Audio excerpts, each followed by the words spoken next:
known about the ancestor, and Morgan explains she's been trying to change to clean energies but received lots of pushback from the company board, meaning they're keeping her in the dark about some matters. If Rose wants things to work out with the ancestor, cooperating with Morgan is her only option.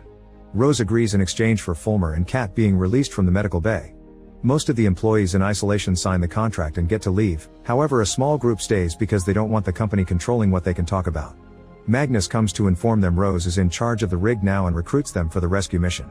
They take an elevator to a state-of-the-art underground facility and are amazed by the advanced equipment there. Meanwhile, Morgan is trying to convince Kat to sign the contract, pointing out she shouldn't be here while she's pregnant and promising to help her find her missing wife. Kat is hesitant because the contract is full of lies, like saying she didn't get hurt during the incident. In the end, both her and the rebellious Hutton sign. Morgan brings them along with the rest of the survivors who sign to finally leave the rig in a helicopter. The missing team only has 1 hour 15 minutes of oxygen left, so they need to hurry. Dive technician Kyle warns them that the water down there is cold enough to give them frostbite on touch.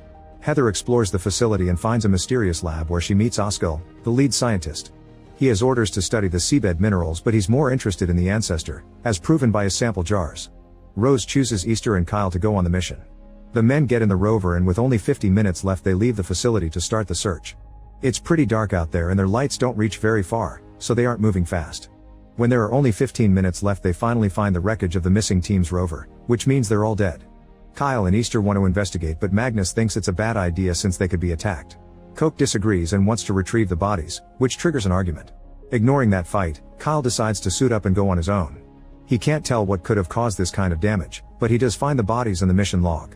In the control room the team gets worried because several minutes pass without news, but Kyle and Easter eventually confirm they've gathered everything and are on their way back. Heather and Harish go looking for Oskil to give him the news only to discover that the spores samples are going crazy, which means something's triggering the ancestor.